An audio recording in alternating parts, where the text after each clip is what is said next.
Halo, Assalamualaikum warahmatullahi wabarakatuh. Perkenalkan nama saya Muhammad Faisal Borneo Agustio Putra Utara. Saya adalah seorang dokter dari program pendidikan dokter spesialis bedah toraks kardiovaskular. Kali ini saya akan memaparkan tugas saya mengenai aspek filsafat dalam stratifikasi prioritas kelompok penerima vaksin COVID-19. Sebagai catatan, tugas ini saya buat dalam rangka menyelesaikan tugas MKDU mata kuliah filsafat. Oke, filsafat. Definisi filsafat. Kata filsafat menurut Yunani kuno itu artinya cinta atau kearifan. Dalam bahasa Arab, filsafat disebut filsuf, sedangkan dalam bahasa Inggris disebut filosof.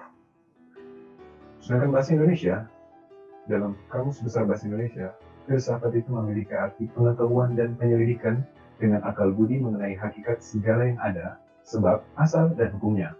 Filsafat dapat berarti juga teori yang mendasari alam pikiran atau suatu kegiatan, atau juga ilmu yang berintikan logika, estetika, metafisika, dan epistemologi.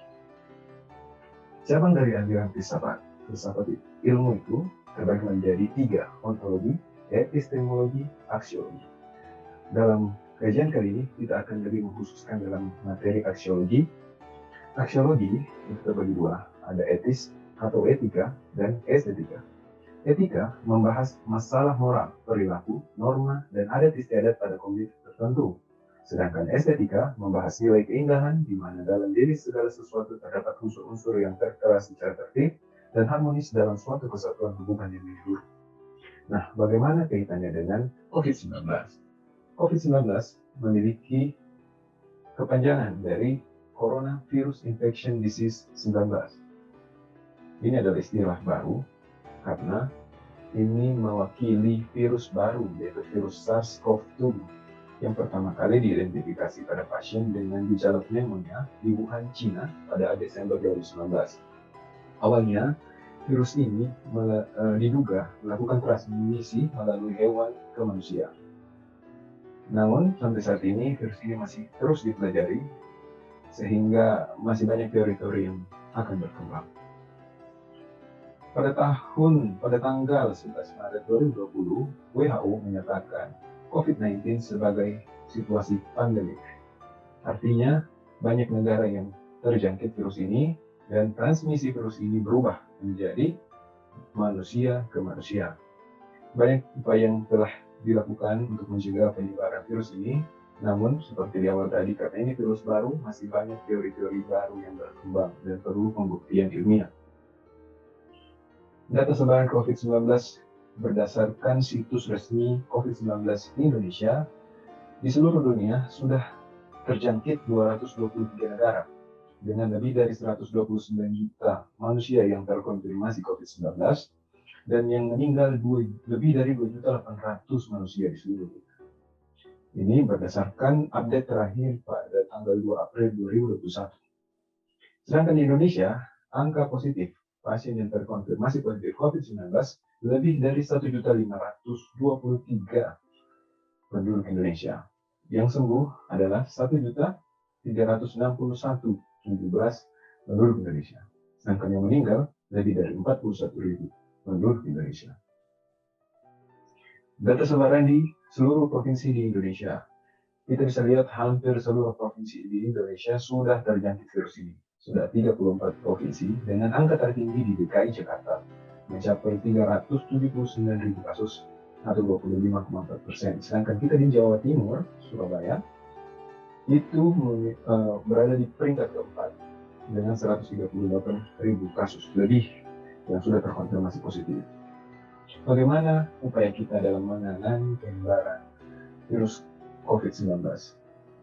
Salah satunya dengan vaksinasi. Apa itu vaksinasi? Vaksinasi ini adalah suatu upaya untuk melatih sistem imun kita untuk menciptakan protein yang dapat melawan penyakit yang disebut antibodi.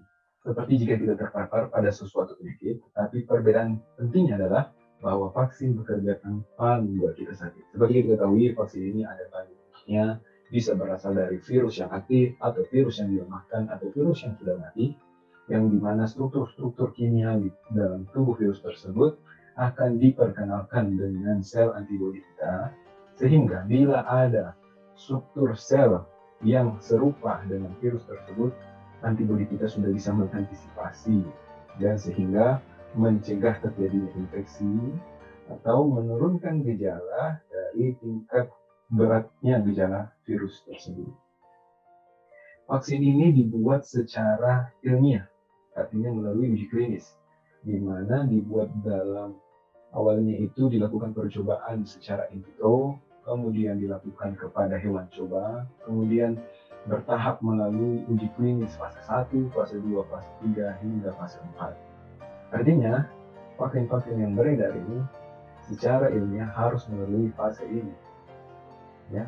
Akan tetapi, yang kita ketahui kenyataannya, beberapa vaksin yang ada di pasaran sekarang itu belum mencapai fase 4 atau fase post-marketing surveillance karena situasi pandemi dan cepatnya penyebaran dari virus COVID-19. Jadi banyak kebijakan-kebijakan etik darurat yang harus diambil mengingat kondisi tersebut. Nah, yang utama dalam uji trial klinik ini adalah bagaimana kita memproteksi dari subjek. Subjek di sini adalah manusia, orang-orang yang beresiko untuk terinfeksi atau orang yang sudah terinfeksi COVID-19. Bagaimana haknya, keamanannya, dan bagaimana dia diperlakukan sebagai manusia, sebagai makhluk. Dan proses pembuatan vaksin ini harus dilakukan secara tersaintifikasi, secara benar, desain dan penganalisanya. Di Indonesia, telah diatur regulasi mengenai vaksinasi COVID-19. Ini diatur oleh pertama kali dalam Peraturan Presiden Republik Indonesia Nomor 99 Tahun 2020 tentang pengadaan vaksin dan pelaksanaan vaksinasi dalam rangka penanggulangan pandemi COVID-19. Dalam Perpres ini disebutkan bahwa yang mengambil peran utama dalam pelaksanaan penanggulangan COVID-19 ini adalah Kementerian Kesehatan. Maka Menteri Kesehatan bersama jajarannya mengeluarkan Peraturan Menteri Kesehatan Republik Indonesia Nomor 84 Tahun 2020 tentang pelaksanaan vaksinasi dalam rangka penanggulangan pandemi Coronavirus Disease 2019. Yang menjadi inti pembahasan kita dalam video kali ini adalah bahwa vaksin yang ada di dunia ini jumlahnya masih terbatas, masih dalam tahap produksi dan masih dalam tahap uji klinik. Sehingga ketersediaannya vaksin ini di Indonesia pun juga terbatas. Maka berdasarkan peraturan Menteri Kesehatan itu disusun kelompok prioritas penerima vaksin COVID-19 yang diatur sebagai berikut. Untuk kelompok pertama adalah tenaga kesehatan, penunjang pelayanan publik, TNI, Polri, kepala tubuh. Kelompok prioritas kedua adalah tokoh masyarakat atau tokoh agama, pelaku ekonomi strategis, perangkat daerah. Prioritas ketiga adalah guru, dosen, atau tenaga pendidik lainnya. Prioritas keempat adalah aparatur kementerian, lembaga, aparatur organisasi perda, anggota legislatif. Prioritas kelima adalah masyarakat yang rentan dari aspek geospasial, sosial, dan ekonomi. Prioritas keenam adalah masyarakat dan pelaku perekonomian lainnya. Untuk lebih jelasnya kita bisa merujuk ke Peraturan Menteri Kesehatan. Mengapa disusun prioritas-prioritas ini? Yang jelas, alasan utamanya karena ketersediaan vaksin yang masih terbatas. Namun kenapa sih prioritas pertama itu diberikan kepada tenaga kesehatan, bukan diberikan kepada masyarakat umum? Rupanya, berdasarkan kajian Komite Penasihat Ahli Imunisasi Nasional yang didasarkan oleh Strategic Advisory Group of Experts on Immunization, SAGE, oleh lembaga di bawah WHO, alasan dijadikannya tenaga kesehatan, penunjang pelayanan publik, TNI, Polri, aparat hukum sebagai prioritas pertama, dan profesi lain sebagai prioritas berikutnya, ini berdasarkan risiko paparan dari virus tersebut. Siapa yang paling sering terpapar? Yang paling risiko terpapar? Dan bagaimana vitalitas profesinya terhadap penanggulangan COVID-19, pengambilan kebijakan nasional, stabilitas ekonomi, dan pertahanan negara. Kenapa petugas kesehatan prioritas pertama? Ya, mereka adalah orang yang berisiko tinggi hingga sangat tinggi untuk terinfeksi dan juga dapat menularkan virus ini dalam komunitasnya. Kemudian, kelompok dengan risiko kematian atau penyakit berat atau memiliki komorbid. indikasi pemberian disesuaikan dengan profil keamanan masing-masing pabrik. Kita tahu, vaksin tidak hanya ada satu pabrikan, ada beberapa banyak pabrikan. Tapi yang jelas, setiap pabrik sudah mengatur dosis, indikasi, komplikasi, efek samping yang telah diuji klinis. Kemudian, kelompok ketiga, kelompok sosial atau pekerjaan yang berisiko tinggi tertular dan menularkan infeksi karena mereka tidak dapat melakukan jaga jarak secara efektif. Contohnya petugas publik, seperti anggota TNI, anggota polisi atau Polri, kemudian petugas-petugas PLN, petugas PDAM, dan pelayanan publik lainnya.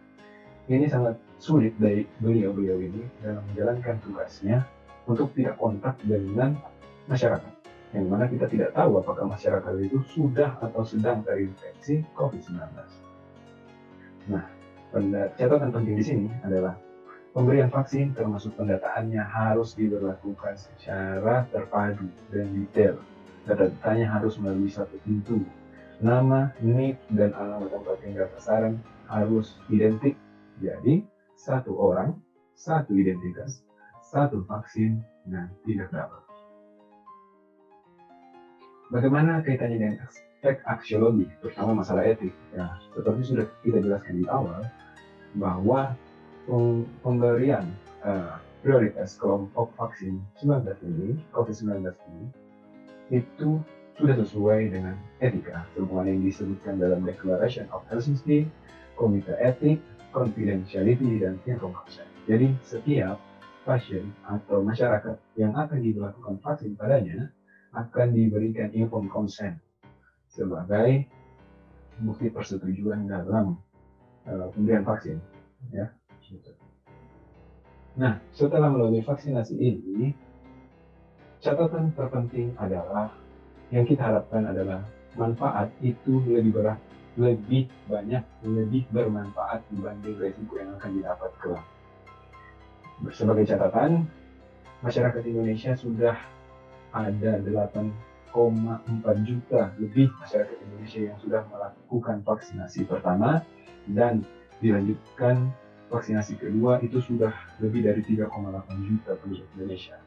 Nah, sejak diberlakukan vaksinasi, kita lihat ini angka perkembangan kasus terkonfirmasi positif COVID-19 per hari sejak Januari itu kan mengalami peningkatan hingga 14.000 kasus per hari. Namun setelah dilakukan vaksinasi ini, perlahan-lahan virus COVID-19 sejak Februari hingga akhir Maret itu sudah mulai mengalami penurunan atau trennya sudah menurun untuk pasien kasus terkonfirmasi positif COVID-19 per hari, mencapai 4-6.000 kasus per hari. Sebagai kesimpulan, ilmu filsafat ini memiliki hubungan dan dibutuhkan dalam menyikapi semua kejadian yang terjadi saat ini, termasuk dalam pandemi COVID-19 dan pelaksanaan vaksin COVID-19. Secara aspek aksiologi filsafat, stratifikasi prioritas kelompok penerima vaksin COVID-19 sudah sesuai dengan nilai etika dan estetika. Oke, itu saja yang dapat saya sampaikan dalam video kali ini. Lebih dan kurangnya saya mohon maaf. Jangan lupa untuk tekan tombol subscribe, like, dan berikan komentar Anda pada video ini. Segala kekurangan, saya mohon maaf. Wabillahi taufiq wal hidayah. Wassalamualaikum warahmatullahi wabarakatuh. Terima kasih.